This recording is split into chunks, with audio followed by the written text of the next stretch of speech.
apesar de importante, porque hoje nós queremos falar, uma vez mais, infelizmente, sobre a situação da minha cidade natal, Petrópolis, né?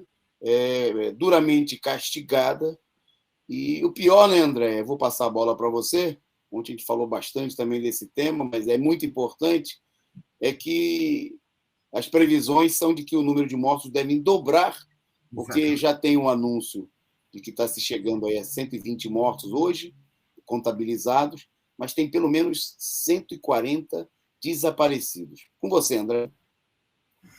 Pois é, eu estou com áudio, né? Então, olha, Toninho, é tão triste o que aconteceu com Petrópolis, né? As cenas que a gente viu, né, da água, a força da água. Então, com certeza, pelas cenas que eu vi, o número vai mais do que dobrar, porque que horror, né?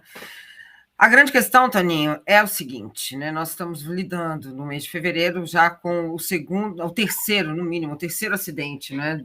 Com acidente ou crime, né, decorrente, né, de uma falta de política pública, né, quando se trata de enchentes. Estou falando por conta de Bahia, né? Estou falando por conta também de Minas Gerais. São Paulo também está na quarta, né? E agora Rio de Janeiro. Chega então a 105 o número de mortes após a tempestade, né? Essa tempestade de terça-feira em Petrópolis. O número foi atualizado pela Secretaria Estadual da Defesa Civil. Segundo a pasta, são 8 vítimas, né? Desse número total, 8 vítimas são crianças. Ao menos, Toninho, 140 pessoas seguem desaparecidas, né? De acordo com a Delegacia de Descoberta de Paradeiros. Olha, Toninho, dos 101 corpos que já estão no ML, 65 são mulheres e 36 homens. Desses, 13 são menores. O governador do Rio de Janeiro, Cláudio Castro, né, foi até a Petrópolis e concedeu uma entrevista coletiva junto com o prefeito Rubens Bontempo, né, e o secretário de Estado de Defesa Civil, Leandro Monteiro.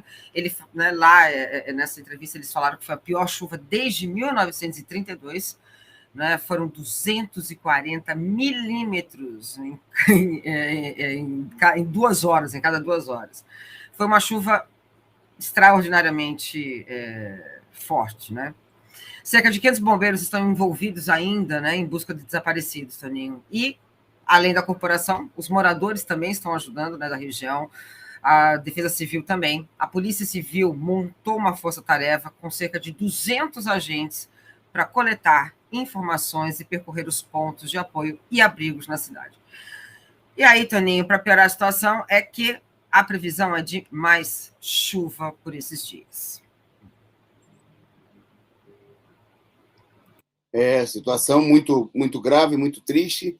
Ontem nós mostramos muitas imagens aqui, inclusive recebidas de amigos, de parentes que vivem em Petrópolis.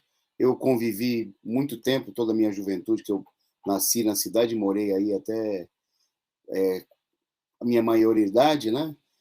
Quando morei um tempo no Rio de Janeiro. E essa situação, infelizmente, é um drama recorrente e que a gente destacou aqui que vem se agravando, né, por conta da política do golpe de Estado, que congelou os gastos públicos, né, que cortou investimentos. Bom, e agora o pessoal para fazer demagogia, né, como o André destacou aí, agora é o prefeito, amanhã o presidente da República anunciou que parece que vai sobrevoar a região. É toda a demagogia do pessoal que quer encenar, faturar politicamente em cima da desgraça do povo, né? Mas muita gente de Petrópolis dizendo que, na realidade, o socorro não chega, né? Porque não há um plano nem de emergência, não há um plano para tirar a cidade da situação, e não é, infelizmente, um problema de uma única cidade no Brasil, né? É um problema de uma ampla parcela da população, porque não tem gastos em saneamento básico, em criação da infraestrutura necessária, em moradia, em construção de moradias de qualidade. Bom, e agora os moradores estão denunciando a falta que eles mesmos estão tendo aí. Não é, Toninho? A falta de estrutura, não é, do município, a falta de política pública, né, de pensar de uma maneira, né, a prevenção, né? Tanto que agora, né, vou passar aqui, os moradores do bairro, né, de bairros em Petrópolis, têm feito a remoção de corpos soterrados por conta própria. Caxambu, né, estaria em seus 2 acessos das principais vias bloqueadas, barreiras de lamas impedem a entrada e saída de carros. E aí, Toninho, o que a gente, né, o que eles estão denunciando é a falta de apoio das autoridades na busca de sobreviventes e retirada dos corpos, né, de um dos bairros mais atingidos da última terça-feira.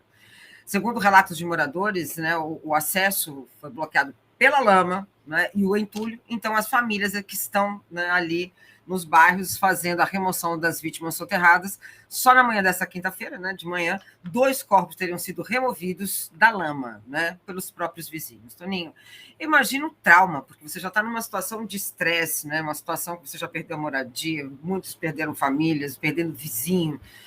É um cenário de guerra, né? Até o momento, mais de 115 pessoas morreram, né? A gente viu agora, nós falamos agora, e 116 estão desaparecidas. O bairro, então, fica próximo do Centro Histórico de Petrópolis, né? Não estaria recebendo ajuda da Defesa Civil, nem do Corpo de Bombeiro e nem da Polícia Militar, e os próprios, né, moradores ali tendo que lidar com uma situação caótica e de trauma, né, Toninho? De muito trauma. Isso que é mais impactante, né?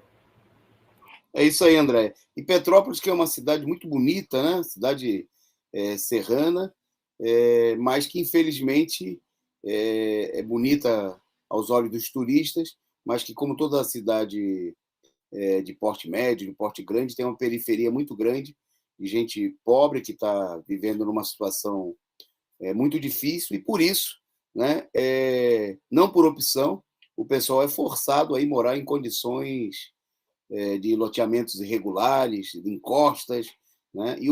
E o poder público não toma nenhuma medida diante dessa situação. Bom, e um dado que tem a ver, e vou passar para o André comentar, é que existe uma estimativa de um número grande de imóveis, né, que estão em área de risco, e que isso já é, digamos assim, é de conhecimento das autoridades, tinha um plano, um estudo sobre esse tema já há vários anos, não é isso, André?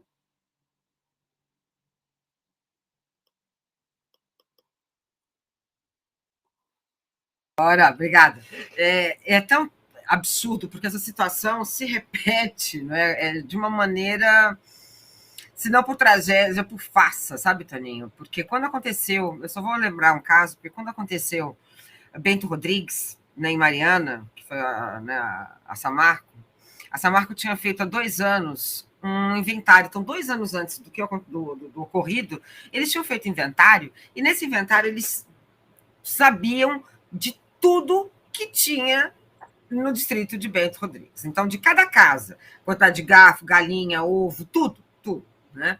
Então, quando a gente tem uma tragédia dessa, que tem um fundo criminoso, Toninho, a gente tem exatamente isso. Petrópolis sabia de 15 mil imóveis em risco na área da tragédia desde 2017 e, mais uma vez, Toninho, acho que a gente tem que levar em consideração, Ouro Preto também passou por uma situação bem parecida agora, né, em janeiro, e a especulação imobiliária está por detrás disso também. Bom, a Prefeitura de Petrópolis, então, tem em mãos, desde 2017, um estudo que identificou 15.240 moradias com alto risco ou um risco muito alto de destruição por consequência das chuvas no primeiro distrito da cidade, né? Que foi o mais castigado, que é o que a gente acabou de falar.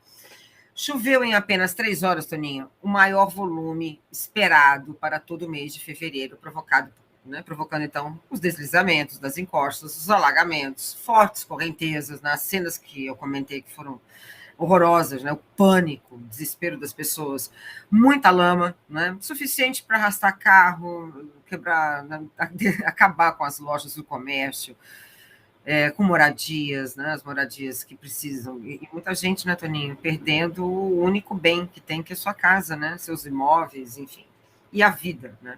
O levantamento, então, chamado pelo Plano Municipal de Redução de Riscos, foi realizado pela empresa Teopratic Obras e Serviços de Engenharia e Arquitetura, que foi contratada, Toninho, pelo município por R$ 400 mil com recursos federais. Então, ao todo, nos 5 distritos foram mapeados 27.704 imóveis considerados de alto risco, né, que ocupavam ali 10% da área urbanizada de Petrópolis. Esse plano, né, o plano tem um nível de detalhamento bem especificando, inclusive, né, os recursos que teriam sido investidos em cada área, né, enfim, levando em ações como o reassentamento, saneamento básico, infraestrutura. No entanto, Toninho, né, entre as 62 regiões mapeadas no primeiro distrito, aquela que aparece com mais casos e perigo é justamente a identificada, né, pelo estudo, como o local da tragédia. Então, o plano apontou 729 imóveis de áreas que teriam ali, né, sido sofrendo ameaça, né, com relação às chuvas, em 6 níveis de risco, né? No recorte desses níveis, né, do nível considerado mais crítico, eram 240 imóveis e o desastre acontece, né, Toninho? Então, desastre, acidente, é isso que né? Será que é isso? Será que é um acidente, Toninho? Não é? É Será que é um isso. desastre?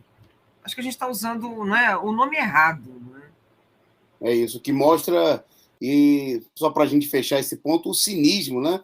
Porque a mesma imprensa, eles gastaram R$500.000 para fazer um levantamento.